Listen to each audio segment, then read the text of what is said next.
I'd like to welcome you to the Comfortable Couch podcast. My name is Mark Underwood. I am a licensed marriage and family therapist and specifically trained as a cognitive behavioral therapist. I've been treating anxiety and depression specifically for probably the last 15 years in private practice. I am currently an MFLAC, which means a military family life counselor. I'm not doing private practice at the moment. I'm getting ready to deploy to Djibouti, North Africa to work as a therapist on the base there. And I'm coming to you to discuss things that will address the two reasons that people come to me, have come to me in the past in private practice for counseling. People come for two reasons. They come because they don't like what's going on behind their eyes, what's going on in their head. They don't like the way they think and the way they feel. And they don't know what to do about it. They want to feel better. Or they don't like their relationships, the way their relationships are going, and they want to have more control and know how to improve them. So everything I do in the future on the Couch podcast is going to be giving you material or interventions or concepts that are ways to make these two areas of your life better. And hopefully do it in a very conversational, maybe entertaining, certainly informal, kind of just like a fireside chat kind of way, because that's who I am. That's how I operate as a therapist. So what we're going to talk about today is entitled That Guy at the Bank, which really should be, the real title should probably be Don't Be Like the Guy at the Bank. Now, this all goes back, this is a story that stems back to last summer.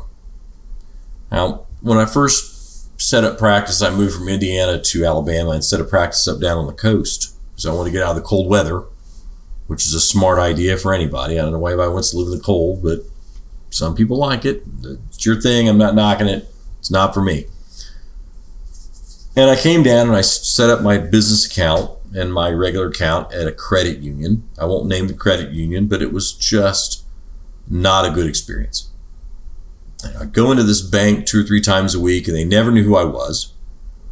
They didn't remember me. Every time I went, I was starting at zero.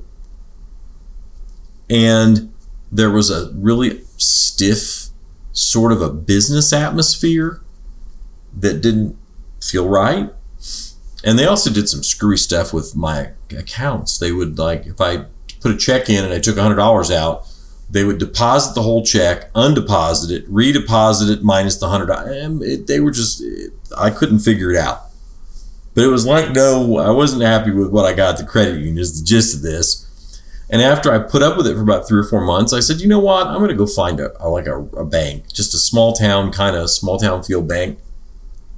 And one day, I was at my office that was in, on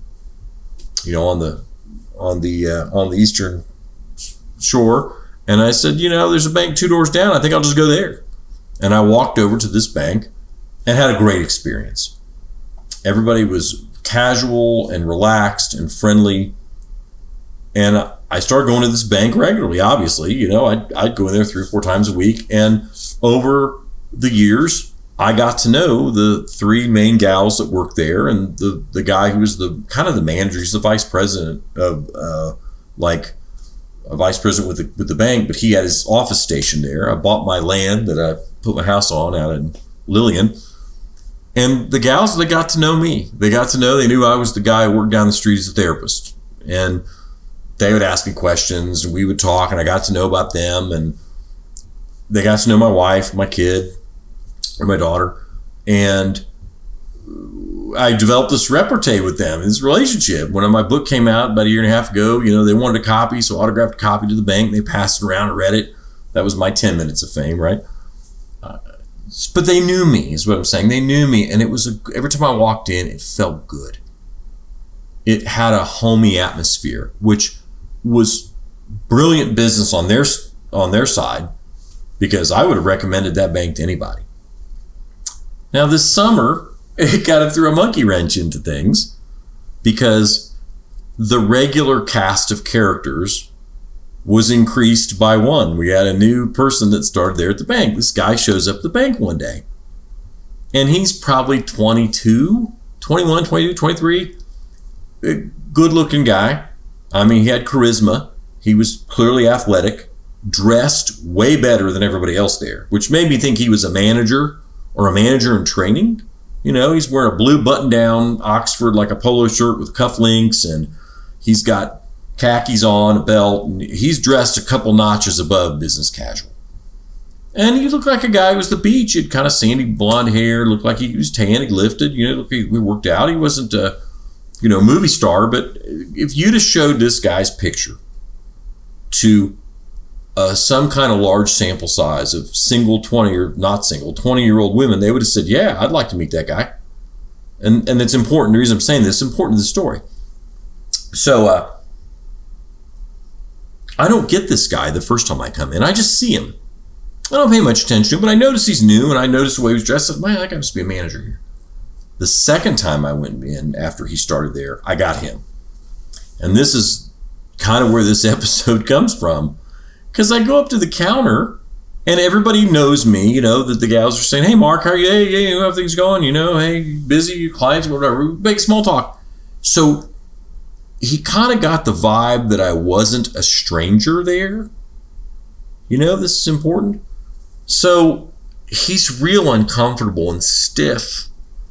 And I give him my check, and he's got to go through the whole, I got to have your driver's license. I got to slowly write your driver's license number. Man, he's like really slow. Like he's making sure he gets it right. And you can see the anxiety and the tension. I'm feeling it.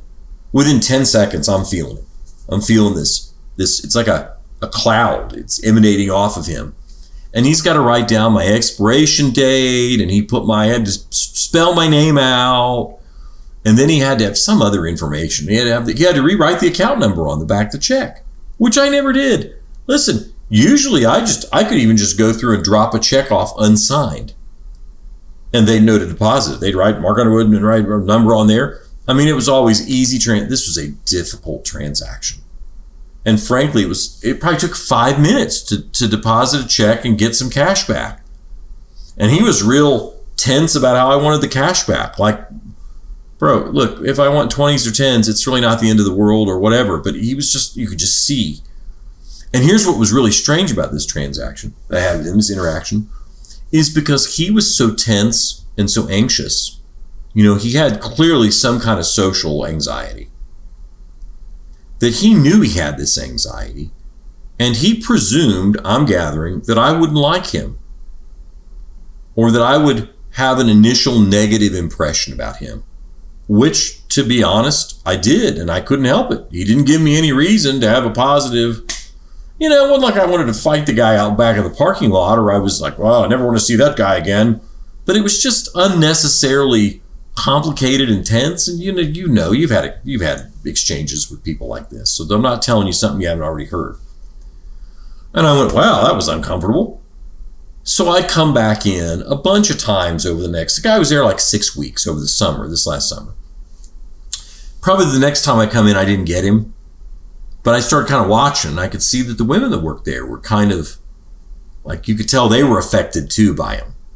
There wasn't a warmth between him and them.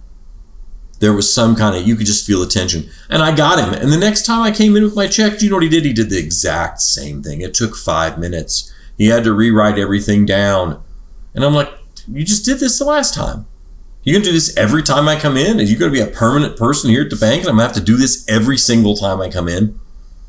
Well, I probably had him like 3 more times. And every time was bad. And he knew it was bad. And he knew he was giving me a negative impression. But he didn't do anything. He didn't lighten up. He didn't do anything. I mean, I would have expected what he would have done was, after the first time that he did this, even while he was doing it, he would have said, hey, listen, Mr. Underwood, I'm new here, you know, I'm an intern, or he was an intern, but he was. And I got to do this, so bear with me. You know, I know you just signed your check and they know you and I know, but bear with me. And I would have relaxed, and he would have relaxed, and then we could have had some sort of friendly back and forth, right, with something. So I go in a couple times, and the guy isn't there. It's toward the end of the summer, probably August. And so I asked one of the gals there, one of the tellers that I always see, I go, what happened to the guy? He's gone? They said, yeah, he was a finance major at one of the colleges nearby. And I think he was a finance major at a college that was like one of the bigger schools, and he was home for the summer, and he did his summer internship there. And yeah, he's gone. And I kind of felt out what she was thinking. I said, every time I came in and interacted with this guy, it was just never pleasant. He was just always tense and always sort of on edge, and it made me not have a good, it kind of gave his attention to me. And the gal that I talked to, she kind of like took a deep breath and said, I don't know what was wrong with him, but yes, he made us tense. He never was unkind. It wasn't like he was trying to be unlikable, but we're kind of glad he's gone. He just made everything sort of complicated, and it just didn't work, And here's what I thought about, because I gave this some thought after I left, from that conversation and on. I've thought about it some since then. I thought, I wonder how much this guy missed out on life. Clearly, he had a social anxiety issue. I mean, it was pretty obvious. If you'd have been there, you'd have probably thought, you didn't need to be a licensed therapist to see this. That this guy had a lack of self-confidence. For whatever reason, I don't know. Obviously, it was developmental. He's probably depressed, because people have social anxiety. Usually it's because they have an underlying belief that people won't like them, that there's something wrong with them that people can determine. Well, he fed into his own fear with me. I would have been happy to kind of go back and forth with him, have fun, talk sports, talk whatever. He could talk about himself. I'm good at listening to other people talk about themselves. I would have been happy to do that. That's easy for me to do. I do that all day long. It's not unpleasant. And I thought to myself, I wonder what else this guy's missing out on in life. What other missed opportunities he has? Has he missed out on really having a great girlfriend because he didn't have the confidence and the social skills or the social presence, the ability to create a positive relationship? Is he having bad family relationships because he just doesn't know how to be likable? He doesn't know how to connect with people pleasantly. He just doesn't. And is he missing out on network opportunities professionally? Because I can tell you, nobody had been thrilled to have him back at that bank. No, nobody would. The gals wouldn't have been, the gals that worked there wouldn't have been thrilled. And here's what I really thought. I thought this guy missed out on a great opportunity at this bank, because the women that worked there are probably early 40s. And I don't know how they would have been, a guy who's confident and pleasant and charming, who's getting his degree and moving up the ladder, and he's, a good looking guy. Maybe they'd have been happy to have him there. Oh, look, we got this cute young guy here. Makes us think, boy, I wish I was 20 years old again and could have dated him. Or maybe they would have said, boy, I've got this niece. Sure like her. This guy's a lot better than the guy she just broke up with. I mean, I have no idea what he could have accomplished at that bank and what kind of experiences he could have created, but he didn't create them. Nothing positive. I mean, the gals talked about him a little bit after he left, and they were just like, well, we would have liked him, but, we're glad he's gone. And he didn't do it. It didn't happen. And he didn't have that experience with me. I'd have been happy to go back and forth. He could have gotten to know me. And I've met a lot of people in public that said, hey, your therapist, hey, listen, hey, can I ask you a question? Can I ask you something? And I have some kind of connection with them that's positive. I've made friends that way. That's kind of how you make friends anyways, is having these improvisational moments with people that are positive. But it didn't happen. Now, let me give you a story, the other side of the coin. Let me give you how the flip side of this. And I tell people this all the time, that when I go to the gym, I used to go to the Y where I live in Foley, Alabama. Go to the Y. And they had a sauna, a dry sauna. And I've joked for years that the worst thing in the world, when you go sit in a sauna, is there's one person in there. There's one guy in there. If there's 10 guys in there, that's great because there's a conversation going and you can jump in or you can jump out. It's very fluid if there's a bunch of people in there. If there's nobody in there, well, that's great too. You just meditate or think about whatever you're thinking and you sweat and then you go do your workout. But it's always bad when there's one person. And this is why I went to, there's a lot of older folks that come in there and they want to talk about their health problems. And it's not always, it's not always great. I mean, and that's their social hour. So, I go in there like, I got to talk. So this guy shows up and he's probably 60 something. He's kind of looks like not a rough guy, but kind of regular guy. He's got a hoodie with the sleeves cut off. And I'm like, oh God, it's just me and him. I got to talk. And he starts talking to him. He's, I'm Dr. Bob. And I'm like, great. I got to talk to Dr. Bob for 15 minutes. I started off with a negative impression of this guy. This doctor. 5 minutes in, I was in. This guy was funny. He was charming. And I liked him.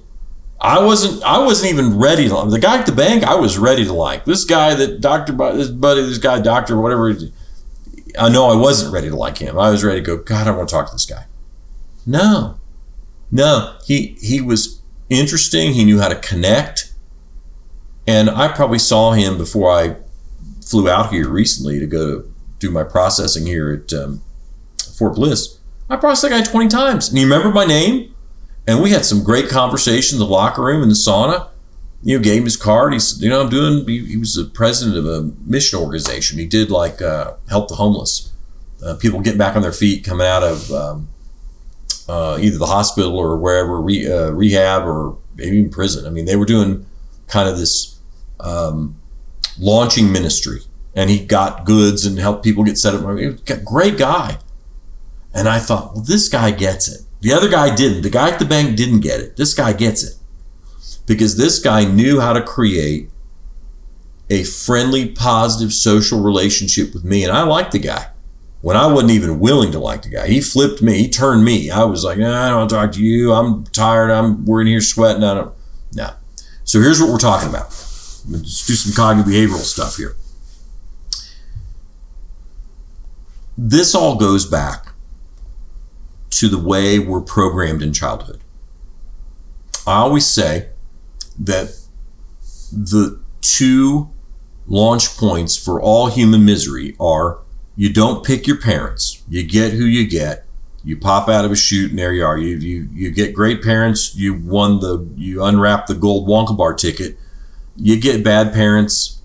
You get people who are limited, who are angry, who didn't want to have whatever, right? You don't pick your parents. And then kids need far more from depressed, disinterested, addicted, intellectually limited, workaholic, overwhelmed parents than those parents are willing, able, and ready to give them. So when we grow up, you really can't change how your parents respond to you. There's a certain level there's a limitation there. Like my mother was very, very stiff and strict German woman. And while she was fair and she managed my brother and I well, there wasn't any way, it wouldn't have mattered what I did. I wasn't going to get a hugging, snuggie, snuggle mommy, no matter what I did. I mean, if I get straight A's, it wouldn't have mattered. My room could have been as clean as it could have been military, bed folded and made up. You could have dropped a quarter and made it bounce. It wouldn't have mattered. She was who she was, and there was a limit to that, what I could get out of her. I wasn't going to change her basic approach to me. And this belies what I think is the most difficult transition that human beings go through. Now, there's a lot of them, and I think going from being single to married is a pretty big transition. That's a hard one, hard adjustment. Going from no kids to kids, that's a big one too. Going from having kids in the house to being, without kids, shoving them off to college and being an empty nester, that's a pretty bad transition. That's a tough transition too. And then obviously retiring and leaving the work world and, dealing with old age. That's a tough one. But I think the biggest one is transitioning from child to adult. And here's why. Because when you're a kid, you get what you get. And you are kind of programmed to believe that outcomes are predetermined. And then when you become an adult, what the transition should be is, hey, I went from being kind of helpless to create a positive, like people's positive impression. I mean, when I was a kid, I just got what I got, but now that I'm adult, I can get what I want. I have control. I have influence over how people see me. I can't really change too much how my parents or family sees me. They it's preset to some degree. But with other people, it's different. I'm an adult now. I'm going from having zero influence to having substantial influence. So, to me, part of this transition is accepting that you have the ability to create positive relationships and make people feel good about you. And I see a ton of instances where people come into my office and they don't know how to do it. They're stuck. They're still wrapped up in the chains of childhood, where they say, well, people just don't like me. And I'm thinking, no, that's not true. See, I think people sit basically on neutral. Now, I wasn't sitting on neutral with the guy in the sauna, but I wasn't dead set that I was going to, blast this guy with dragon breath and tell him to shut up and not talk to me. But I was leaning negatively. It didn't take that much for him to bring me over. He was funny and interesting and brought a lot of energy and good conversationalist. I was in. But most of the time I sit on neutral. When I went to that counter, the teller counter that day at the bank, I was sitting on neutral. I didn't know this guy, but he had already predetermined that I wouldn't like him, if he even thought that much about it. But he gave me no reason to like him, and I was willing. So I'm wondering, most people come into me and they're depressed, and they have a negative self-image, and they have anxiety about social situations. How many times people create a loss when they could have created a win? How many times they create a loss when they could have created a win, and they didn't believe that they could have created a win? So here's my challenge to you. And we're going to get back into other things like this as time goes on. But I think that the extension of this thing I'm doing today is, well, how do you get your partner, your romantic partner, your wife, husband, boyfriend, girlfriend, fiance, whatever, how do I get them to give me more love, to feel better about me? And that's another episode. But this is sort of a lead into that. It's changing your mindset and gripping onto this reality that people are sitting on neutral.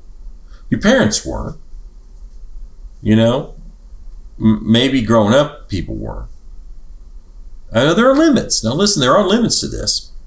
But I acknowledge that when people walk in my office, it's my job to get them to trust me, to get them to like me, and to convince them that I can be of some service to them and make their lives better.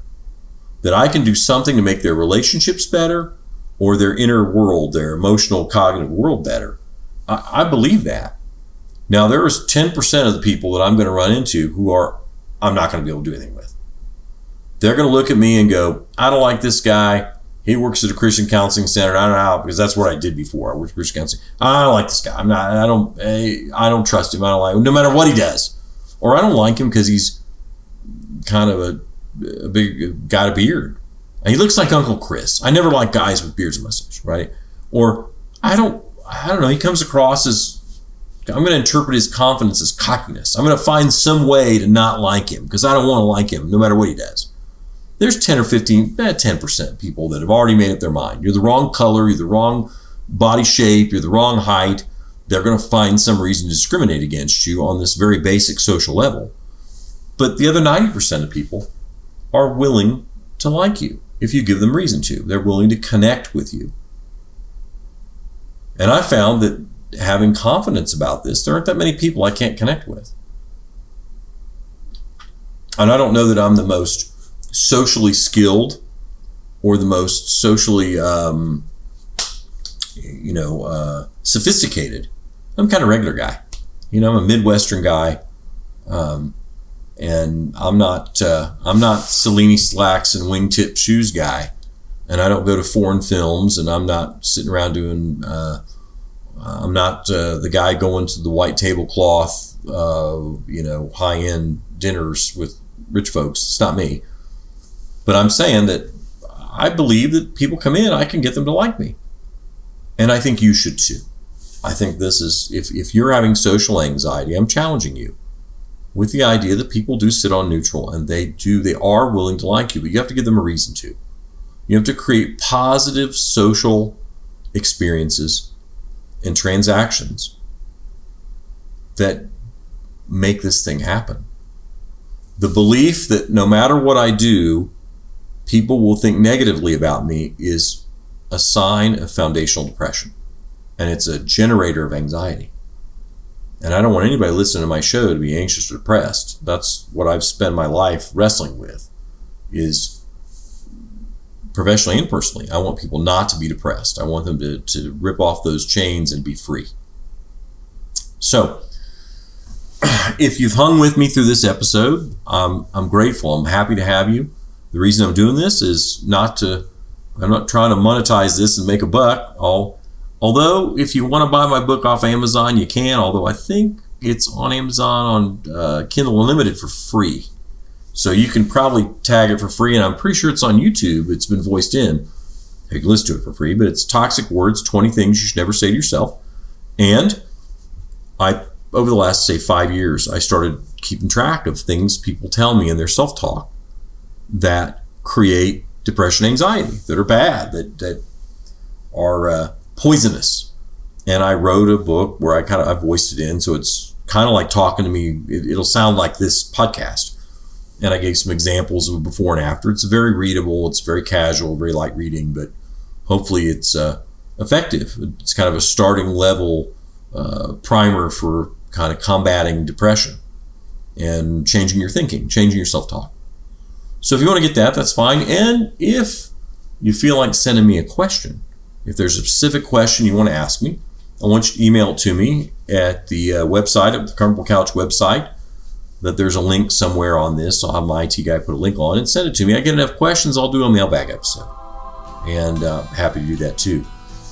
But listen, what I want is for everybody listening to this show, I want your life to get better. I want things to improve. I want you to be able to sharpen your relationship skills. I want you to develop more self-regulation, more reality testing skills, and be able to get the bad out and bring more good into your headspace, your inner world. Feel better, think better. So my sign off is it's always going to be, until next time, keep your thoughts clear, straight, and true. And I will see you on another episode of The Comfortable Couch. Thanks again. Heard you crying, try your eyes.